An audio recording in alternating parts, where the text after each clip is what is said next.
श्रोते हो नमस्कार, तुम्ही ऐकत आहात peace it is infinity 90.4 FM reflecting you. मी माधुरी तुम्हा सगळ्यांचं मनापासून स्वागत करते आपल्या बनणार अर्जितच्या लाईव्ह शो मध्ये. फेब्रुवारी महिना आता संपलेला आहे. बघता बघता 2 महिने सरले आणि मार्च महिना आलेला आहे. पुढे पुढे जातो आहोत 2025 या वर्षामध्ये आणि फक्त पुढे जात नाही आहोत तर अनेक नवीन विषय, अनेक नवीन संकल्पना घेऊन पुढे जातो आहोत. आज सुद्धा बनणार अर्जेच्या लाईव्ह शो मध्ये असाच एक खूप छान विचार आम्ही तुम्हाला देणार आहोत, जो आहे अर्थातच आपल्या देशाबद्दल. आणि त्यासाठी आपल्या स्टुडिओमध्ये आज आरजे म्हणून उपस्थित आहे आरजे योगेश. हाय योगेश. हाय माधुरी. सो योगेश, आज तू कुठल्या विषयावर बोलणार आहेस हे जर आपल्या श्रोत्यांना सुरुवातीला सांगशील? नक्कीच. आज आपण भारताची महासत्तेच्या दिशेने वाटचाल या विषयावर बोलणार आहोत. मी ऑफिसच्या कामाच्या निमित्ताने 2 वर्षांसाठी जर्मनीला गेलो होतो. बरं. तर तेव्हा 9 ते 10 युरोपियन देशांचा अभ्यास केला. तर त्या देशांचा अभ्यास आपल्या भारताच्या ओव्हरऑल ग्रोथ साठी कसा युजफुल ठरेल त्यावर मी स्वतःचं अ ड्रीम इंडिया हे पुस्तक लिहिलेलं.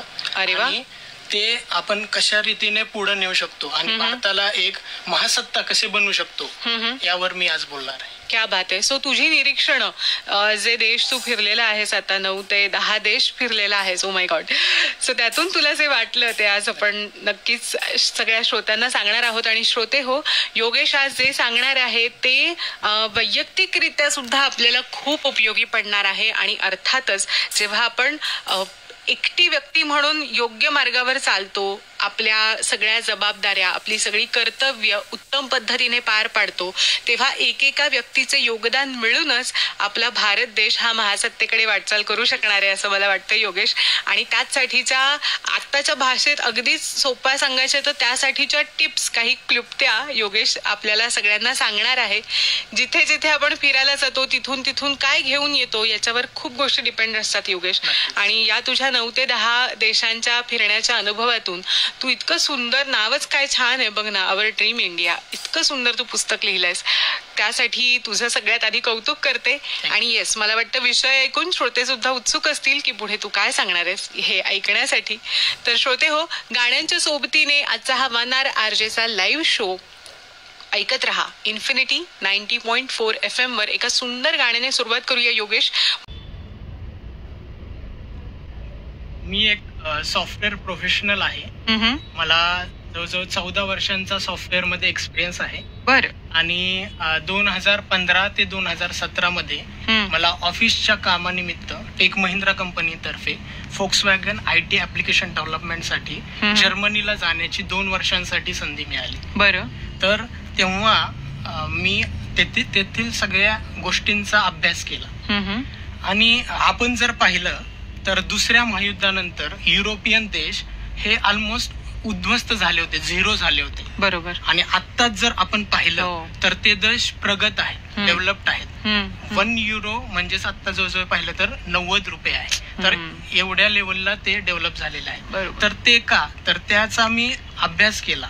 तर मला असं जाणवलं की आपण जर पाहिलं तर जर्मनी हा देश तेथील कडक नियम, रहदारी, चोरीमारी यांच्या कडक नियमांसाठी प्रसिद्ध आहे. तसंच जर ऑस्ट्रिया, झेक रिपब्लिक पाहिलं तर क्लीनलीनेस खूप छान आहे तिथं. तसंच आपण जर पाहिलं तर फ्रान्समध्ये पॅरिस वगैरे पाहिलं, देन हंगेरी, येथे पायाभूत सुविधा, इन्फ्रास्ट्रक्चरल डेव्हलपमेंट खूप छान आहेत. तर या सर्व गोष्टी, यांचा अशा बऱ्याच गोष्टी मला जाणवल्या की त्या सर्व गोष्टींचा माझ्यापुरतं सीमित न राहता त्या प्रत्येक भारतीयापर्यंत पोहोचाव्या, त्यासाठी मी माझं अ ड्रीम इंडिया हे पुस्तक लिहिलं. आणि पुस्तक इंग्लिश मध्ये लिहिण्याचं मेन कारण म्हणजे मला हे पुस्तक ग्लोबली पाठवायचं होतं, प्रत्येक लोकांपर्यंत पाठवायचं होतं, प्रत्येक भारतीयापर्यंत पाठवायचं होतं. आणि त्यासाठीच मी हे इंग्लिश मध्ये लिहिलं. आणि मला तुला सांगायला आवडेल की मला ह्यासाठी doctor APJ Abdul Kalam mission award 2023 मध्ये ड्रीम फाउंडेशन पुणे तर्फे मिळाला. क्या बात आहे. आणि ही गोष्ट मी माझ्यापुरती सीमित न राहता मी आतापर्यंत 15 ते 20 लोकांना त्यांची स्वतःचे पुस्तक लिहिण्याचे स्वप्न पूर्ण करण्यास मदत केली आहे. क्या बात आहे. सो अगेन म्हणजे जे बाहेरच्या देशांमध्ये बघितलं ते जसं तू म्हणतोयस की स्वतःपुरतं न ठेवता बाकीच्यांना सुद्धा या गोष्टीसाठी प्रवृत्त करणं ही खूप चांगली गोष्ट आहे. या आता ज्या तू गोष्टी आम्हाला पॉइंट टू पॉइंट सांगितल्यास तर त्यातले काही आणखीन विस्तृत अनुभव आम्हाला नक्कीच ऐकायला आवडतील. सो काय सांगशील तू? 9 ते 10 देश म्हटलास आता, तर ते कुठले कुठले आहेत आणि नक्कीच जवळजवळ 9 ते 10 देश फिरलो. त्यामध्ये झेक रिपब्लिक आहे, जर्मनी आहे, इटली आहे, France, Netherlands, Austria, Hungary, Vatican city, Switzerland, Denmark असे 9 ते 10 देश फिरलो. क्या बात आहे. आणि तिथील अनुभव आता पहिलं जर आपण बोलायचं तर शिक्षणाबद्दल जर पाहिलं आपण तर जर्मनीमध्ये जर मी होतो राहिला 2 वर्ष, तर तिथं पाहिलं मी की शिक्षण हे बऱ्यापैकी मोफत आहे. ओके. आणि तसेच तिथं कमीत कमी फी आकारली जाते. तसेच शाळेमध्ये पाहिलं तर स्विमिंग वगैरे कंपल्सरी आहे. बर. आणि तसंच तिथील लोक प्रॅक्टिकल नॉलेजवर खूप भर देतात. शाळांमध्ये जर मी पाहिलं तर तेथे कुकिंग अशा बेसिक स्किल्स पासून स्टार्ट करतात. तसेच computer skills, electronics, then arts related. आणि प्रत्येक विद्यार्थ्याला कंपल्सरी आहे की 2 तरी नवीन लँग्वेज शिकायच्या. जसं की जर्मनीत असेल तर ते फ्रेंच किंवा जापनीज अशा म्हणजे त्यांना ऑप्शन्स दिलेले असतात. 2 तरी लँग्वेज ते नवीन शिकतातच. आणि त्यातून काय होतं की आपल्याला जर्मनी रिलेटेडच ऑपॉर्च्युनिटी नाहीच राहत, बाहेर पण फ्रेंचला सुद्धा जाऊ शकतात, परत जापानला सुद्धा जाऊ शकतात. अशा ऑपॉर्च्युनिटीज ते क्रिएट करतात. म्हणजे हे शाळेमधूनच, शाळेपासून सुरू आहे लँग्वेजेस शिकवणं. शाळेपासूनच ते असं प्रॅक्टिकल नॉलेजवर जास्तीत जास्त कंपल्सरी आहे. कंपल्सरी. वाव.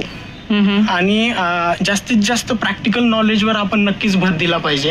अजून मला एक सांगायला नक्कीच आवडेल की आपण जर पाहिलं तर ग्लोबल इनोव्हेशन इंडेक्स जवळजवळ 133 देशांमधून हा फाइंड आउट केला जातो. त्यामध्ये जर्मनी ही 9व्या नंबरवर आहे. म्हणजे आणि तेच जर आपण पाहिलं तर भारताचा क्रमांक हा 39 आहे, 39. अच्छा. तर आपण नक्कीच प्रयत्न करू शकतो की आपण पहिल्या 10 मध्ये कसे येऊ. त्यासाठी काय करावं लागेल? नक्कीच ते तर आपल्याला पहिलं तर एक इनोव्हेशन लॅब सेटअप करावे लागतील की ज्याच्या थ्रू विद्यार्थ्यांना त्यांच्या फ्री टाइम मध्ये नवीन नवीन इनोव्हेशन करण्यासाठी वाव मिळेल. बरं. आणि मेन म्हणजे त्या इनोव्हेशन लॅब्सला आपण टीचर्सला यूज टू बनवू शकतो. म्हणजे स्टुडंट्सला पण की हे यूज कसे करायचे. आपल्याकडे इनोव्हेशन लॅब्स आहेत पण त्याचा वापर किंवा ते कशा रीतीने यूज केले पाहिजे, कोणता सेन्सर कधी कशा प्रकारे यूज केला पाहिजे, कसा आपण गव्हर्नमेंट कडनं ह्याच्याबद्दल देणगी मिळवू शकतो, ह्या सर्व गोष्टी आपण पोहोचवल्या पाहिजेत. आणि ह्याच्या थ्रू आपण नक्कीच नवीन नवीन पेटंट्स, रिसर्च पेपर्स फाईल केले पाहिजे.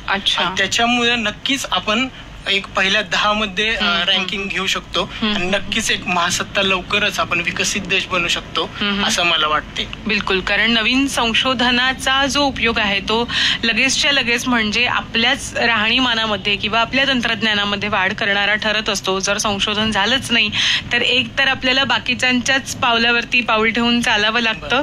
जेव्हा संशोधन तुम्ही करता तेव्हा ओरिजिनॅलिटी, खरं तर ही भारताची परंपरा राहिलेली आहे. म्हणजे अगदी गणितापासून ते वैज्ञानिक सिद्धांतांपर्यंत सुद्धा की आपण आधी म्हणजे आद्य भारत जर बघितला तर आपण अग्रगण्य होतो या सगळ्यामध्ये. खरं तर देशाच्या जगाच्या पातळीवर बघायला झालं तर आता जर कमी पडत असू त्याच्यामध्ये जसं तू म्हणतोयस तर मग आता या गोष्टींना पुन्हा एकदा नव्याने समोर आणण्याची गरज आहे, नव्याने वाव देण्याची गरज आहे. खूप उत्तम खरं तर तू हे दोन्ही पॉइंट्स सांगितलेस. आणि कसं आहे की शाळांपासूनच जर भाषेवरती बोलायचं झालं तर शाळांपासून जेव्हा आपण सुरुवात करतो आणि जर ते कंपल्सरी असतील तर त्या खूप सहज शिकल्या जातात. म्हणजे तिथे तुम्ही ते ठरवलेलंच असतं की हे शिकायचंय. जसे आता बाकीचे विषय आपण शिकवतोच ना श्रोते हो, कारण का तर ते कंपल्सरी आहेत. एखादा ऑप्शनल विषय आला ना तरी आपली भंबेरी उडते किंवा त्या विषयाकडे दुर्लक्ष होतं. जर विषय कंपल्सरी असतील आणि भाषांसारखे तर योगेश बघ ना, म्हणजे भाषा शिकली तर एक तर शब्दसंग्रह हा तर बेसिक मुद्दा आहे की तो वाढतोच, पण या दोन्ही भाषांमधलं लिटरेचर ओपन होतं रे तुला.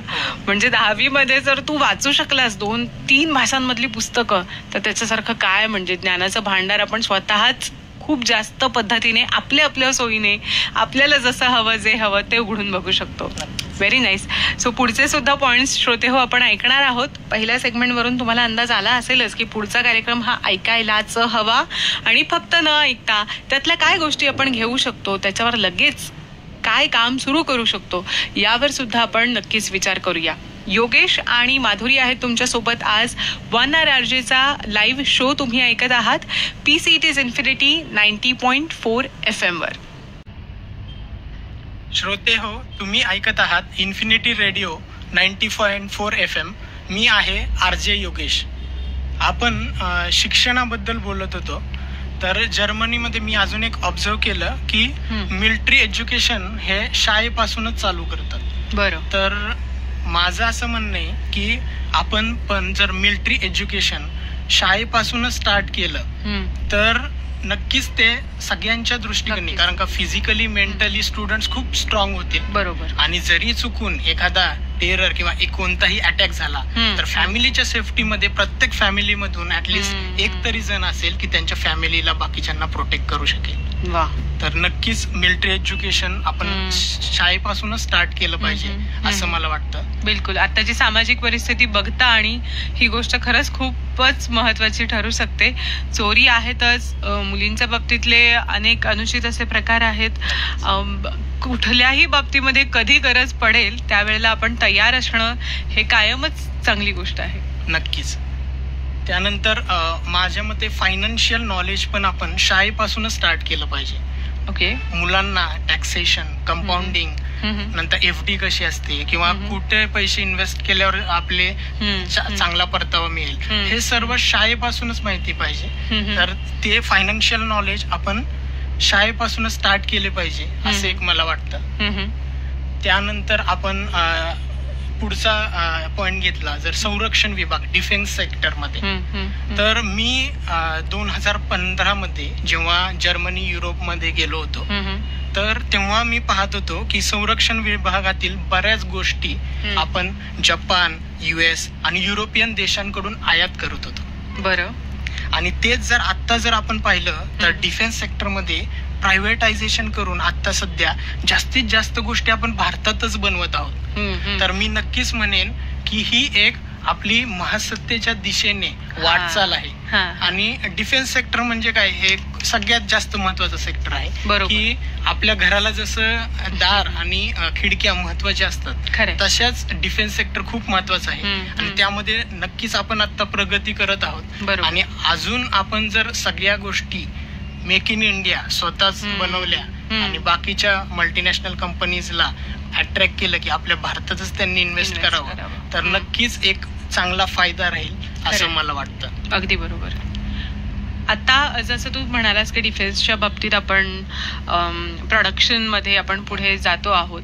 सो आणखीन काही अशा गोष्टी तुला सांगता येतील की ज्याच्यामध्ये आपल्याला ही प्रोडक्टिव्हिटी आपण साधतो आहोत आणि त्याचा उपयोग होणार आहे?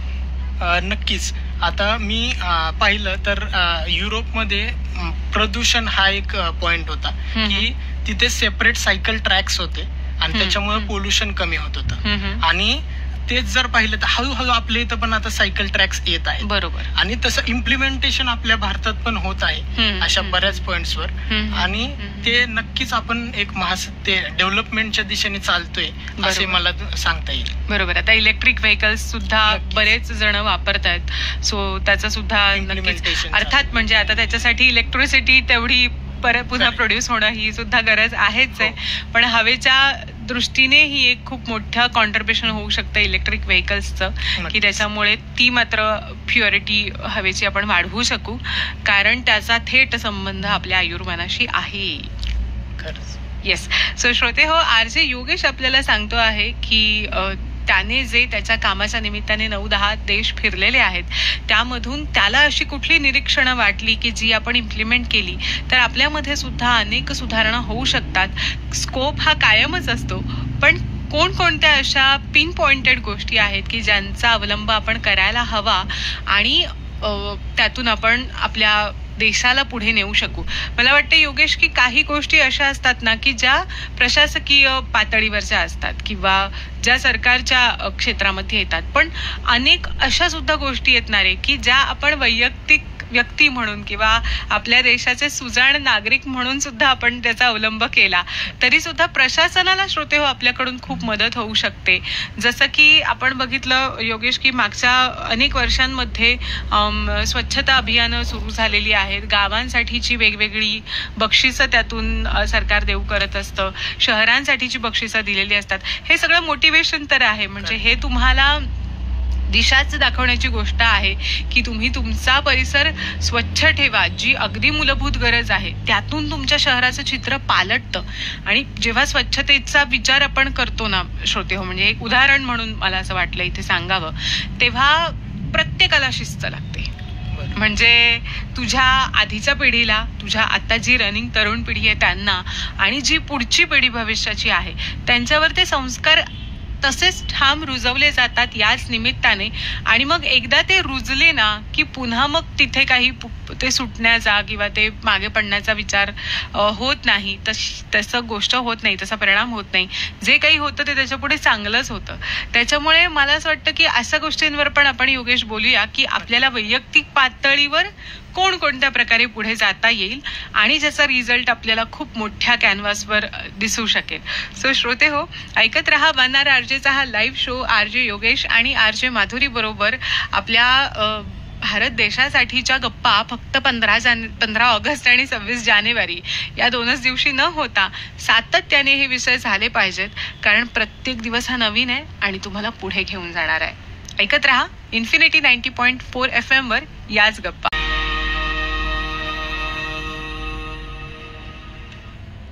श्रोते हो, तुम्ही ऐकत आहात इन्फिनिटी रेडिओ 90.4 FM. मी आरजे योगेश.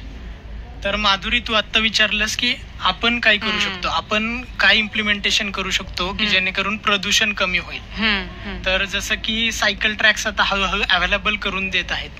पण सायकल ट्रॅक्सचा यूज केला पाहिजे. म्हणजे आपण स्वतः सायकल वापरली पाहिजे. आपल्या इथं पाहिलं तर जवळच्या डिस्टन्सला जायला पण बरेच लोक 4 व्हीलर यूज करतात.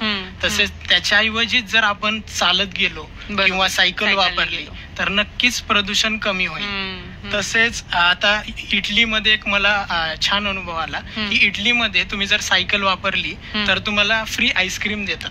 तर त्यामुळे तिथले लोक प्रोत्साहित होतात की आपण सायकल चालवलीच पाहिजे. असे आपण नवीन काहीतरी गोष्टी लोकांना त्या गोष्टी करायला लावायला भाग पडलं पाहिजे की जेणेकरून लोक त्याला नक्कीच त्यांना पण आवडेल. त्यांच्यासाठी हेल्थसाठी ते चांगलेच आहे. बरोबर. आणि मला तुला आणि श्रोत्यांना माझा जर्मनीमधील एक अनुभव सांगावासा वाटतो की मी ऑफिसमध्ये जाण्यासाठी रस्त्याने चालत होतो. तेव्हा रस्त्याच्या बाजूला एका रेसिडेन्शियल एरियामध्ये एका बिल्डिंगचे बांधकाम चालू होते. तर मी सहज गेलो तिथं आणि त्या बिल्डिंगच्या बाजूनी एक कागदी कपड्यांनी ते सर्व कव्हर केले होते आणि त्याच्या शेजारी सिमेंटचे कंपाऊंड, कच्चे कंपाऊंड टाकलेले. मी त्यांना विचारले की असे का, तर त्यांनी सांगितले की त्यापासून त्या बिल्डिंगच्या कामामुळे तिथल्या लोकांना, रेसिडेन्शियल एरियामधील लोकांना ध्वनी किंवा वायू प्रदूषणाचा त्रास होऊ नये म्हणून. म्हणजे एवढ्या छोट्या गोष्टी ते लोक विचार करतात. आपल्या इथं जर आपण पाहिलं, मी त्यानंतर अभ्यास केला की भारतामध्ये असे नियम आहेत का, तर भारतामध्ये आता हळूहळू हे नियम आहेत की बिल्डर्स जेव्हा पण बांधतील बांधकाम तेव्हा त्यांनी कागदी किंवा कापडांनी बांधकाम कंपाऊंड दिलेच पाहिजे. तसेच मी हा पण अभ्यास केला की बऱ्याच वेळेला बिल्डिंगचे मटेरियल जे असते, जे कन्स्ट्रक्शन वेस्ट असते, तर ते कसे आपण डिस्पोज करू शकतो. तर त्यासाठी construction and demolition of waste management plants असतात. पुण्यात जर पाहिलं ना आपण तर वाघोलीमध्ये हा प्लांट आहे. तसेच वेगवेगळ्या देशांमध्ये, वेगवेगळ्या शहरांमध्ये, वेगवेगळ्या ठिकाणी असे प्लांट्स आहेत. आणि त्या प्लांट्स मध्ये आपण असे आपले वेस्ट मटेरियल जे आहे, बिल्डिंग पासून जे वेस्ट मटेरियल निघतं ते आपण तिथं जाऊन प्रोसेस करू शकतो. तर आपल्या इथं काय होतं की बऱ्याच वेळेला लोक बिल्डिंगचं वेस्ट ढिगारा घेऊन जातात आणि कुठेतरी रस्त्याच्या कडेला टाकतात. तरी आता हळूहळू चालू झाले की कॅमेरेज लावतायत आपल्या इथं पण, जेणेकरून ऍटलिस्ट ट्रॅक व्हावं आणि त्या लोकांना पनिशमेंट द्यावी. तर अशा प्रकारे आपण जर सर्वांनी मिळून हे व्यवस्थितरित्या नियम पाळले, बिल्डर्स लोकांनी, आपण जरी बिल्डिंग बांधत असू, कापडांनी तो भाग कव्हर करून घेतला, प्रॉपर वेस्ट मॅनेजमेंट केलं, तर नक्कीच आपण म्हणजे प्रदूषणाला एक वेगळा घालू शकतो असं मी म्हणू शकेन. अगदी अगदी अगदी नक्कीच खरंय. आणि अजून एक अनुभव मला सांगा वाटतो की काही शहरांमध्ये जर्मनीमध्ये जसं की म्युनिक, स्टुटगार्ट मध्ये तर रेसिडेन्शियल एरियामध्ये diesel cars are not allowed at all. तिथं डिझेल कार्समुळे प्रदूषण जास्त प्रकारे होईल त्याची काळजी घेण्यासाठी तिथं डिझेल कार्स अलाउड नाही आहेत आता. ओके, मग ऑप्शन काय तिथं पेट्रोल किंवा सीएनजी असं. अच्छा, म्हणजे पोल्युशन कमीत कमी कसं होईल त्याच्यावर ते लोक वर्क करतायत. आणि कालच मी पेपरात एक बातमी ऐकली की आपल्या भारतात पण आता एप्रिल महिन्यापासून म्हणजे तुमची जर कार 15 वर्षांच्या पूर्वीची असेल तर तुम्हाला पेट्रोल आणि डिझेल मिळणार नाही. तर हा कालच मी हो, कारण का तुमची कार जर 15 वर्षांच्या पूर्वीची असेल ना तर त्याच्यामुळे 15 वर्षांनंतर पोल्युशन जास्त स्टार्ट होतं. त्यामुळे दिल्लीमध्ये हा नियम लागू करणार आहेत एप्रिल पासून. हो, खरंच गरज आहे. तर हा नक्कीच एक चांगला नियम मी म्हणेन की सुरू होतोय आपल्या इथं. अशा बऱ्याच गोष्टी आपण क्लीनलीनेस मेंटेन करणं, ओला सुका कचरा वेगवेगळा करणे. तसेच जर्मनीमध्ये मी पाहतो की आपण प्लास्टिक बॉटलमध्ये सपोज पाणी पिलं किंवा आपण कोल्ड ड्रिंक्स वगैरे घेतली तर त्या प्लास्टिक बॉटल्स आपण त्यांना परत देऊन त्याच्या बदल्यात आपल्याला पैसे मिळतात. त्याच्यामुळे लोक नक्कीच मग काय मी ह्यापेक्षा आणखीन मोटिवेशन कुठला उत्तम असूच शकत नाही. ओके, बात आहे, मस्त. नाईस. सो हा जो क्लीनलीनेस तर काय म्हणूया की जसं ती एक जरी गोष्ट केली योगेश तरी पण ड्रास्टिक म्हणजे जमीन आसमानाचा फरक आपल्या सगळ्या परिसरांमध्ये पडेल अशी ती गोष्ट आहे. कायदा आणि सुव्यवस्थेचं तू म्हणालास की नियम केलेले आहेत पण ते नियम आपण पाळले पाहिजे. अगदी खरी गोष्ट आहे. आणि दुसरी एक गोष्ट मला या अनुषंगाने इथे व्यक्त करावीशी वाटते ती म्हणजे हीच कायदा सुव्यवस्थेच्याच बाबतीत हे सगळं किती इंटरलिंक्ड आहे बघ. जसे आपण मगाशी मिलिटरी ट्रेनिंगच्या बाबतीमध्ये बोललो की प्रत्येक जण सक्षम असला तर कायदा सुव्यवस्थेच्या बाबतीतल्या पण अनेक अघटित गोष्टी घडू शकणार नाहीत जे आता मुलींच्या बाबतीमध्ये किंवा इव्हन मुलांच्या बाबतीमध्ये ह्युमन ट्रॅफिकिंग सारखे विषय आहेत. तर असा प्रचंडच म्हणजे सगळा तो विचित्र व्याप आहे की ज्यामुळे समाज खूप मागे मागे येत असतो आणि बरोबर आपल्याला सामान्य आपलं आयुष्य जगताना ह्या गोष्टी कधीच जाणवत नाहीत. पण जगाच्या पातळीवर जेव्हा आपण देश म्हणून उभे असतो तेव्हा मात्र या गोष्टींचा नक्कीच फरक हा संपूर्ण देशासाठीचा पडणार असतो. प्रत्येकाने जर कायदा सुव्यवस्थेचं पालन केलं, असणारे नियम पाळले, आपली मानसिकता सुदृढ ठेवण्याचा प्रयत्न केला, मग ती आपली मुलगी असो किंवा आपला मुलगा असो, पण एक सशक्त आणि सुजाण नागरिक म्हणून जर आपण प्रत्येकाने पुढची पिढी घडवण्याचा प्रयत्न केला तर मला वाटतं बरेचसे आपल्यामधले जे अडथळे आहेत ते दूर होऊ शकतील आणि ते येणारच नाही मध्ये हे सुद्धा होऊ शकेल. कारण काय अडचणी निर्माण झाल्या की पुन्हा कोर्टामध्ये केस लागतात, त्या केस पुन्हा सॉल्व्ह होण्यासाठीचा वेळ द्यावा लागतो. हे खूप मोठं आहे म्हणजे आणि त्यामुळे ती अडचण निर्माण होणार नाही. मला वाटतं या दिशेने आपण नक्कीच विचार करायला पाहिजे आणि तो आपण करू शकतो बरं का ठरवलं तर. सो असा काही संकल्प आपण नक्कीच मला वाटतं की हा कार्यक्रम ऐकून करू शकतो की खरंच ज्याचा आपल्याला वैयक्तिकरित्या आणि देशाच्या पातळीवर सुद्धा खरंच ड्रास्टिक बदल बघायला मिळेल. आरजे योगेश आज आपल्यासोबत आहे PCT's इन्फिनिटी 90.4 FM वर 1 hour आरजेचा लाईव्ह शो मध्ये तो आपल्याशी गप्पा मारतोय. पुकार या चित्रपटातलं हे गाणं योगेश खूपच अल्टिमेट गेलेलं आहे. आपण जे काही बोलत होतो त्या सगळ्या गप्पांना. आणि श्रोते हो, मला खात्री आहे की तुम्हाला सुद्धा आजचा हा 1 hour आरजेचा लाईव्ह शो आवडत असेल. फक्त आवडून तो भागवायचा नाही, आपल्याला बऱ्याचशा गोष्टी त्यातून शिकायच्या सुद्धा आहेत. आरजे योगेश आहे आपल्यासोबत. आणि योगेश, आता अनेक गोष्टींची चर्चा आपण केलीच, याच्या पुढचा असा कुठला मुद्दा तुला जाणवला की ज्याच्यामध्ये आपल्याला अजून बरंचसं काम करायची गरज आहे असं तुला वाटतंय? नक्कीच मला सांगता येईल की बेरोजगारी, अनएम्प्लॉयमेंट हा एक आपल्या भारतासमोर एक मोठी समस्या आहे मी म्हणेन. तर त्यासाठी आपण जसं मी एज्युकेशन शिक्षण क्षेत्रामध्ये सांगितलं की आपण प्रॅक्टिकल स्किल्सवर जास्तीत जास्त भर दिला पाहिजे, जेणेकरून स्टार्टिंगलाच लोकांना प्रॅक्टिकल स्किल्स येतील. Computer skill, electric skills, design, arts हे आधीपासूनच जर तुम्हाला नॉलेज असेल तर नंतर एम्प्लॉयमेंटची काळजी करायची गरज नाही, किंवा तुम्ही स्वतःचे स्टार्टअप्स पण चालू करू शकता. अशा बऱ्याच गोष्टी आहेत. आणि जर्मनीमधील मला एक सांगावं वाटतं की जर्मनीमध्ये जेव्हा पण तुम्ही एम्प्लॉईड असता तेव्हा तुमच्या सॅलरीतला काही पार्ट ते राखून ठेवतात, म्हणजे गव्हर्नमेंट ठेवते. आणि जेव्हा पण तुम्ही अनएम्प्लॉईड होताल, बेरोजगार होताल, तेव्हा तुम्हाला तो हळूहळू मिळत जातो. तर अशा पण काही गोष्टी आहेत जेव्हा तुम्ही कामाला असताल तेव्हा आपण सेव्ह करू शकतो त्या लोकांना कमी देऊन. आणि ते जेव्हा अनएम्प्लॉईड असतील, जेव्हा खरंच गरज आहे, इमर्जन्सी फंड लागत असेल, तेव्हा त्या लोकांना आपण तो फंड देऊ शकतो. तर अशा गोष्टी आहेत. तसंच मी युवकांना नक्कीच सांगेन की freelancer.com, upwork.com अशा फ्रीलान्सिंग बऱ्याच साइट्स आहेत ज्याच्या थ्रू तुम्ही जॉबसाठी अप्लाय करू शकता.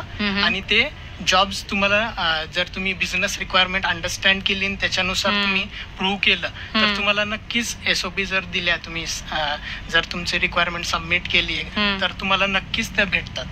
तर अशा गोष्टी आहेत. परत लिंक्डइन, नोकरी, shine.com थ्रू तुम्ही वेगवेगळ्या जॉब्सला अप्लाय करू शकता. आणि जसं मी सांगितलं की स्टार्टअप्स मध्ये सध्या खूप अवेलेबिलिटी आहे, म्हणजे फंड्स रेज होतात.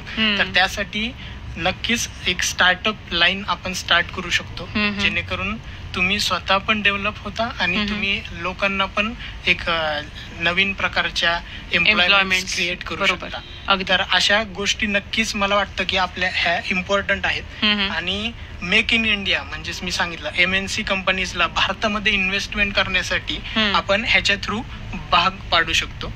आपल्याकडे जर एम्प्लॉयमेंट चांगल्या रीतीने आलं, कुशल कामगार जर आले तर नक्कीच आपण बाहेरील देशांना आपल्याकडे अट्रॅक्ट करून आपल्या भारतात इन्व्हेस्टमेंट करण्यासाठी भाग पाडू. जसं की सध्या आपण पाहतो इलॉन मस्क, परत अमेझॉन वगैरे बऱ्याच कंपन्या आता भारतामध्ये इन्व्हेस्ट करायला पाहत आहेत. तर का तर आपल्या भारतात कुशल कामगार आहेत. ही पण एक मी म्हणेन की महासत्तेच्या दिशेने एक आपली वाटचाल नक्कीच आहे. बरोबर. आणि कम्युनिकेशन स्किल्स मला सांगायचंय की क्रिस्प आणि क्लिअर कम्युनिकेशन असणं हे पण खूप महत्वाचं आहे. आणि त्यासाठी आपण कम्युनिकेशन स्किल्स, पर्सनॅलिटी डेव्हलपमेंट ह्याच्यावर नक्कीच वर्क करू शकतो. आणि मला नक्कीच सांगायला आवडेल की मी बऱ्याच शाळांमध्ये, कॉलेजेसमध्ये स्वतः पर्सनॅलिटी डेव्हलपमेंट आणि ग्रूमिंग साठी लेक्चर्स दिलेले आहेत. तसंच टेक्निकल इंडस्ट्रियल एक्सपर्ट म्हणून पण मी बऱ्याच स्टेट एक्झिबिशन्सला वगैरे जात असतो, जेणेकरून एक त्यांना मुलांना वाव मिळावा. आणि लहान मुलांपासून ते ज्येष्ठ नागरिकांपर्यंत मी असे लेक्चर दिले. मध्ये मल्लिकार्जुन मंदिर चिंचवडमध्ये आहे, तिथं मी ज्येष्ठ नागरिकांसाठी mobile awareness, social media usages कसा केला पाहिजे, जेणेकरून तुम्ही सगळ्याला अडॅप्ट होऊ शकता, त्यावर पण लेक्चर घेतलं. तर अशा काही गोष्टी आपण नक्कीच करू शकू. आणि जेणेकरून एक बेरोजगारी हा जो विषय आहे तो कुठेतरी थांबेल. आणि एकदा एम्प्लॉईड झालं की तो माणूस नाही त्या गोष्टीच्या मार्गे जाणार. बरोबर, अगदी बरोबर. आपण नक्कीच हे करू शकतो. अगदीच अगदीच खरी गोष्ट आहे. योगेश जे सांगतो आहे पुन्हा एकदा, बेरोजगारीच्या बाबतीत स्वतः सुद्धा हातपाय हलवणं आणि ते स्किलफुली हलवणं ह्या गोष्टीचं खूप महत्व आहे. त्याच्यामुळे या पण गोष्टी थोडीशी आपण स्वतः आपली जबाबदारी घेऊन नक्कीच पार पाडू शकतो. PCET's इन्फिनिटी 90.4 FM वर वाना राजेचा लाईव्ह शो सुरू आहे, ऐकत राहा. श्रोते हो, PCET's इन्फिनिटी 90.4 FM वर आपण ऐकलं युही चला चल राही. तसंच आपल्याला चालायचंय त्याच वाटेवरती. स्वदेश चित्रपटामधलं हे गाणं होतं आणि आपल्या सगळ्यांना माहिती आहे तो किती गाजला होता, का गाजला होता. सो योगेश, आज त्याच वाटेवरून चालण्यासाठी, म्हणजे प्रगतीच्या वाटेवरून चालण्यासाठी तू खूप छान छान टिप्स दिल्यास. शेवटी काय सांगशील जाता जाता? याबद्दलच बरोबरच महिलांचे अधिकार आणि सुरक्षितता ही पण खूप महत्वाची आहे असं मला वाटतं. खरं की स्ट्रिक्ट लॉज जरी असले तरी त्याचं इम्प्लिमेंटेशन होणं हे खूप महत्वाचं आहे. बरोबर, असं मला वाटतं. बरोबर. त्याचबरोबर जर्मनीमध्ये मी एक ऑब्झर्व केलं की तेथील महिला ह्या रेग्युलरली एक्सरसाइज करतात, प्लस कराटे वगैरे अशा बऱ्याच गोष्टी त्या आत्मसात करतात आणि इंडिपेंडंट बनायला ट्राय करतात. तसंच आपण पण नक्कीच ते अनुभव घ्यायला पाहिजे आणि स्टार्ट करायला पाहिजे असं मला वाटतं. Correct correct. आणि त्याचबरोबर मला नक्कीच सांगावं वाटेल की जसं की भारतीयांना किंवा युवकांना विचारलं की काय संदेश देता येईल, तर कोणतीही डेव्हलपमेंट ही सपोज भारताला आपल्याला डेव्हलप करायचं आहे, कोणतीही डेव्हलपमेंट स्वतःपासून स्टार्ट करावी. बिलकुल.